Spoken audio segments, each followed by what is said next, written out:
இலை விஜய் டிவி என்னங்கய்யா மேஜிக்லாம் பண்ணிக்கிட்டு இருக்கீங்க. நானும் 9 மணிலேருந்து பார்க்குறேன், ப்ரோமோ வரவே இல்லை. சரி என்னடா எதனா பிரச்சனையா, யாருனா எதனா பண்ணிட்டாங்களா, இல்லை அவனுக்கா மண்டையே போட்டானுங்களா, ஏன் ப்ரோமோ வந்து இன்னைக்கு வரவே இல்லை அப்படின்னு சொல்லி ரொம்ப நேரமாக நானும் பார்த்துக்கிட்டே இருக்கேன். திடீர்னு பார்த்தா 11:30 மணிக்கு ப்ரோமோ போட்டு 2 ஹவர் முன்னாடி வந்த மாதிரி டைமிங் காட்டுது. சீரியஸாக எனக்கு புரியவே இல்லை. எனக்கு மட்டும்தான் அப்படி தோணுச்சா, இல்லை என் சிஸ்டமில் எதனா ப்ராப்ளமா அப்படின்னு சொல்லி நான் பார்த்தா கமெண்ட்ஸ்லையும் அதே தான் எல்லாரும் கேட்குறாங்க. இப்போ தான் ப்ரோமோ வந்துச்சு, அதுக்குள்ளே 2 ஹவருக்கு முன்னாடி வந்த மாதிரி டைமிங் காட்டுது. 12 மணிக்கு 2வது ப்ரோமோ போட்டாங்க, எடிட்டருக்கு என்ன ஆச்சு அப்படின்ற மாதிரி எல்லாரும் கேட்டுக்கிட்டு இருக்காங்க. எப்பட்றா அந்த வித்தெல்லாம் பண்ணுறீங்க? யூடியூப்ல இந்த மாதிரி டைமிங்லாம் மாற்ற முடியுமா? சீரியஸாக எனக்கு தெரியலையே.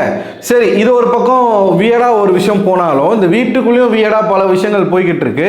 நிறைய விஷயங்கள் வந்து பேச வேண்டியிருக்கு. நேற்று நைட்டு வந்து கமருதனுக்கும் கெமிக்கும் நடந்த அந்த ஒரு சண்டை, அப்புறம் சாண்ட்ரா அவர்கள் போட்ட ஒரு மாஸ்டர் பிளான், அந்த மாஸ்டர் பிளானை புரிஞ்சுக்கிட்டு கனியினுடைய ஒரு ரிவெஞ்சு, கனி ரிவெஞ்ச் எடுத்த உடனே இவங்க எல்லாம் டீமாக சேர்ந்து கனி அட்டாக் பண்ணுறதுக்கு ஒரு விஷயத்த பண்ணி இந்த டாஸ்க்கு இப்படியே போச்சுன்னு வச்சுக்கோங்களேன், இந்த வாரம் முழுக்க போர் அடிக்கும். அட்லீஸ்ட் இன்னைக்காச்சும் ஏதாவது அவங்க வந்து இந்த டாஸ்கில் ஒரு குளறுபடி பண்ணால் மட்டும்தான் நமக்கு கண்டென்ட் அப்படிங்கிறது நல்லா நம்ம புரிஞ்சிக்க வேண்டிய ஒரு விஷயமா இருக்குது. ஏன்னா 3 நாளாக ஒன்றுமே பண்ணாமல் திவாகரை வீட்டுக்குள்ளே கூட்டுவாங்கன்னு வெளியில் இருக்கிறவங்களாம் பேச ஆரம்பிச்சிட்டான்.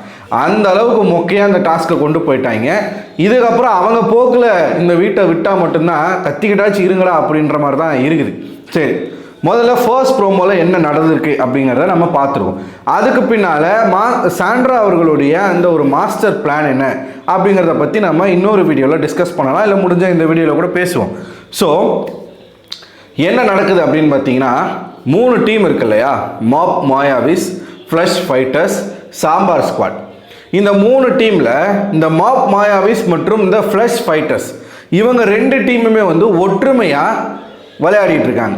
அதாவது இவங்க 2 பேரும் சேர்ந்து என்ன பிளான் பண்ணியிருக்காங்க அப்படின்னு பார்த்தீங்கன்னா, சாம்பார் ஸ்குவாடுக்கு பாயிண்ட்ஸே கொடுக்கக்கூடாது, சாம்பார் ஸ்குவாட் எக்காரணத்தை கொண்டும் இந்த டாஸ்கை வின் பண்ணக்கூடாது, அதனால் அவங்க என்ன பண்ணாலும் அவங்களுக்கு பாயிண்ட்ஸ் கொடுக்கக்கூடாது. இது முதல் நாளில் இருந்தே அவங்க போட்ட பிளான். 2வது நாள், முதல் நாள் வந்து அவங்களுக்கு ஒரே ஒரு காயின் தான் கொடுத்தாங்க. காயின் கொடுத்துட்டு என்ன காரணம் சொன்னாங்க அப்படின்னு பார்த்தீங்கன்னா, இவங்க என்டர்டெயின்மெண்ட்டாக ஒன்றுமே பண்ணலை அப்படின்னு சொல்லிட்டாங்க. ஸோ இவங்க என்ன பண்ணுறாங்கன்னா, இந்த சாம்பார் ஸ்குவாடு 2வது நாள் வந்து பயங்கரமான என்டர்டெயின்மெண்ட்டை பண்ணுறாங்க. நீங்கள் பார்த்தீங்கன்னா கூட உங்களுக்கு நல்லாவே தெரிஞ்சிருக்கும். நேற்றெல்லாம் வியானாவும் பார்வதியும் சாரீ கட்டிக்கிட்டு ஒரு கேரக்டர் எடுத்துக்கிட்டு அங்கே 5 பேருமே அக்கா தங்கச்சி அப்படின்னு சொல்லி ஒரு மாதிரி ஒரு கேரக்டர் எடுத்துக்கிட்டு டான்ஸ் ஆடுறது, பாட்டு பாடுறது, சமைக்கிறது எல்லாமே நல்லாவே தான் பண்ணாங்க. அப்படி பண்ணியும் நேற்று என்ன பண்ணிட்டாங்க அப்படின்னு பார்த்தீங்கன்னா, 2 டீமுமே இந்த ஃப்ளஷ் ஃபைட்டர்ஸும் சரி மாப் மாயாவிஸும் சரி மறுபடியும் அதே என்டர்டெயின்மெண்ட் இல்லை அப்படின்னு சொல்லி ஒரே ஒரு பாயிண்ட்டை மட்டும் கொடுக்குறாங்க. இதை பார்க்கும் பொழுது இவங்களுக்கு செம்ம காண்டாகுது. ஏண்டா, நாங்கள் வந்து முந்தா நேற்று நீங்கள் சொன்னீங்க, அதுக்காக நாங்கள் ஒரு விஷயத்த பண்ணுறோம், மறுபடியும் வந்து அதே சொல்லி இன்னைக்கு வந்து பாயிண்ட் வந்து வேணும்னே கொடுக்காம இருக்காங்க அப்படின்னு சொல்லி இவங்க எல்லாம் ஒரு பிளானை பண்ணுறாங்க. என்ன, சாண்ட்ரா எல்லாருமே ஒரு பிளானை பண்ணுறாங்க. என்ன பிளான் பண்ணிட்டாங்க அப்படின்னு பார்த்தீங்கன்னா, ஓகே நான் பண்ணதுலேயே அதிகமான என்டர்டெயின்மெண்ட் யாருக்கு நான் கொடுத்துருக்கேன் அப்படின்னு பார்த்தீங்கன்னா, அது வந்து இந்த ஃப்ளஷ் ஃபைட்டர்ஸ்க்கு தான். ஏன்னா அவங்களுக்கு தான் ஊட்டிலாம் விட்டுருக்கோம், நிறைய விஷயங்கள் நாங்கள் பண்ணியிருக்கோம். இவனுங்களும் வந்து நமக்கு இந்த மாதிரி ரிவெஞ்ச் எடுக்கும்போது நம்ம என்ன பண்ணலாம், சாண்ட்ரா ஒரு ஸ்கெட்சை போட்டாங்க. அவங்க தான் சாம்பார் ஸ்குவாட்னுடைய தலைவி ஸ்கெட்சை போட்டாங்க. ஸ்கெட்சை போட்டு என்ன பண்ணிட்டாங்கன்னா, மாப் மாயாவிஸ்க்கு 4 பாயிண்ட்டை கொடுத்துட்டாங்க. இவங்களுக்கு 1 பாயிண்ட்டும் அவங்களுக்கு 4 பாயிண்ட்டும் கொடுத்துட்டாங்க. ஸோ இதிலே பேசிடும், ஓகேவா? எதுக்காக அதை பண்ணுறாங்க அப்படின்னு பார்த்தீங்கன்னா, இந்த ஃப்ளஷ் ஃபைட்டர்ஸ் வந்து நம்மளையே இது பண்ணுறாங்களா, அப்போ நம்ம என்ன பண்ணுவோம், ஆப்போசிட் டீமில் வந்து பாயிண்ட் ஏற்றி விடுவோம். ஆப்போசிட் டீமில் தான் பிரஜின் இருக்கா, அப்படி சாண்ட்ராவினுடைய கணவர் இருக்கா அப்படி. ஸோ அந்த டீமில் யாராச்சும் ஒருத்தர் வந்து அடுத்த வாரம் தலை போட்டிக்கு போட்டி போட்டு ஜெயிச்சு தலையாகட்டும், மேபி அது பிரஜனா இருந்துட்டா அப்படின்ற ஒரு எண்ணம் இவங்களுக்கு. நம்ம கனியக்கா இருக்காங்க இல்லையா, கன்னிங்கனி, அவங்க என்ன பிளான் பண்ணியிருந்தாங்கன்னா, சாண்ட்ரா வந்து இப்படி 4 பாயிண்ட் அங்கே போய் கொடுப்பாங்கன்றது யாருமே எதிர்பார்க்கல. கனி நேற்று என்ன சொல்லிட்டாங்கன்னா, என்ன சொல்கிறாங்க அந்த இடத்துல பார்த்தீங்கன்னா, நீங்கள் ஏன் அவங்களுக்கு 4 பாயிண்ட் கொடுத்தீங்க அப்படின்னு கேட்கும் பொழுது இவங்க என்ன சொல்கிறாங்க, அவங்க 2 பேரும் அடிச்சுக்கிட்டோம். இப்போ அவங்க 2 பேரும் ஒத்துமையாக சேர்ந்து தானே நம்மளை வந்து பழி வாங்குறாங்க, அவங்க 2 பேரும் அடிச்சுக்கிட்டோம். யார் தலை போட்டிக்கு போகிறாங்கன்ற ஒரு ஃபைட் அவங்களுக்குள்ளே போகட்டும் அப்படின்னு சாண்ட்ரா சொன்னாங்க. அது வந்து ஒரு நல்ல ராஜதந்திரம் தான். கனி என்ன சொல்கிறாங்க, அதுக்கு நீங்கள் என்ன பண்ணியிருக்கணும், இந்த ஃப்ளஷ் ஃபைட்டர்ஸ்க்கு 4 பாயிண்ட்டை கொடுத்துருக்கணும். அப்படி நீங்கள் கொடுத்துருந்தீங்கன்னா இவங்க 2 பேரும் ஈக்குவலாக இருப்பாங்க பாயிண்டில், அப்போ வந்து அடிச்சிருந்துருப்பாங்க அப்படின்னு கனி வந்து ஒரு பாயிண்ட்டை போடுறாங்க. அப்போ தான் புரிஞ்சுது கொக்கா மக்கா கனியக்கா வந்து அங்கேயும் ஃபேவரட்டிசம் பண்ணுது. இப்போ சாண்ட்ரா வந்து எப்படி பிரஜன் டீமுக்கு கொடுக்குறாங்களோ அதே மாதிரி கனி என்ன ஃபீல் பண்ணுறாங்கன்னா, இந்த ஃப்ளஷ் ஃபைட்டர்ஸில் தான் ஒட்டுமொத்த அன்பு கேங்கும் இருக்குது. ரம்யா இருக்காங்க, சபரி இருக்காப்படி, எஃப்ஜே இருக்காப்படி, அதுக்கப்புறமா வேறு யார், நம்ம அரோரா, அமித்லாம் இல்லை. ஸோ இந்த 3 பேரில் யாராச்சும் ஒருத்தர் தலையாக வந்துட்டா கனிக்கு நல்லது இல்லையா? அதனால் கனி வந்து இதை கேட்குறாங்க, நீங்கள் இவங்களுக்கு கொடுத்துருந்தா அப்போ சமமாக இருக்குமே. அப்போ சாண்ட்ராவுடைய பிளான் என்ன, இந்த சைடு கொடுத்துட்டோம்னா இவங்களுக்கு தான் நம்ம நிறைய விஷயம் பண்ணியிருக்கோம், அப்படி பண்ணியிருந்தோம் இவனுங்க நம்மளை காலை வர்றானுங்க அப்படின்னா அப்போ இவங்களுக்கு நம்ம கொடுத்துருவோம், நாளைக்கும் நான் இதையே தான் பண்ணுவேன் அப்படின்னு சொல்லிட்டாங்க. நான் வந்து பாப் மாயாவஸ்க்கு தான் அதிகமான பாயிண்ட்டை கொடுப்பேன், அவங்க ஜெயிக்கட்டும் அப்படின்றத சாண்ட்ரா பிளான் பண்ணிட்டாங்க. ஸோ கனி இந்த இடத்துல என்ன பண்ணுறாங்க அப்படின்னா, நேற்றுக்கு இவங்க எல்லாம் உட்காந்து பேசுகிறாங்க. என்ன பேசியிருக்காங்க, இவங்க வேணும்னே நமக்கு வந்து பாயிண்ட் கொடுக்க மாட்டாங்க, நம்ம வந்து ஜெயிச்சிடக்கூடாதுன்றதுனால பாயிண்ட் கொடுக்க மாட்டாங்க.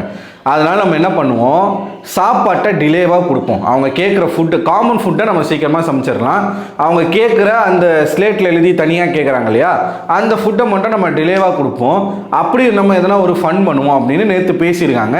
அதுக்கப்புறமா சாப்பாடு கொடுக்க வேணாம்னா நம்ம வெறும் கஞ்சியை மட்டும் செஞ்சு கொடுப்போம், இல்லை ஏதாச்சும் ஒரு பர்டிகுலர் டிஷ்ஷை மட்டுமே செஞ்சு கொடுப்போன்ற மாதிரி பேசியிருக்காங்க. ஸோ இது வந்து நேற்றுக்கு நடந்த விஷயமா. காலையில் என்ன பண்ணிட்டாங்க, கனி இந்த டீமெல்லாம் சேர்ந்து பேசும் பொழுது இவங்க என்ன சொல்லியிருக்காங்கன்னா, எனக்கு இதில் உடன்பாடு இல்லை, இருந்தாலும் நான் டீம் என்ன சொல்லுதோ அதை கேட்டு நான் நடக்கிறேன் அப்படின்ற ஒரு கருத்தை நேற்று சொல்லியிருக்காங்க.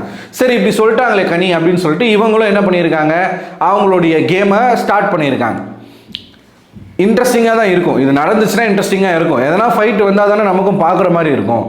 ஆனால் கனி முந்திக்கிட்டு என்ன பண்ணிட்டாங்க, காலையில் எனக்கு இந்த தலைமையில் உடன்பாடு இல்லை, அதனால் நான் வந்து அவங்க பேச்சை கேட்க மாட்டேன், நான் போய் தனியாகவே எல்லாருக்கும் சமைக்கிறேன்னு சொல்லிட்டு ஒரு பெர்ஃபார்மன்ஸை போட்டாங்க.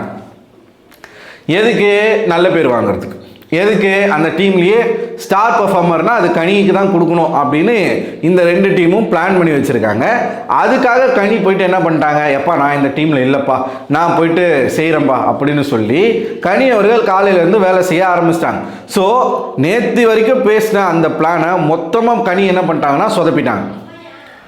ஓகேவா, இதனால இந்த 4 பேருக்கும் செம்ம காண்டாவது. நம்ம என்னடா இது, நம்ம டீமாக சேர்ந்து டீமுக்காக ஒரு கேம் விளையாண்டா கனி மட்டும் தனியாக ஒரு விஷயத்த பண்ணுறாங்களே, இது நியாயமா அப்படின்ற ஒரு கோவம் இவங்களுக்கு வந்து இவங்க என்ன பண்ணுறாங்க அப்படின்னு பார்த்தீங்கன்னா, எல்லாரும் சேர்ந்து ஒன்றா பேசுகிறாங்க.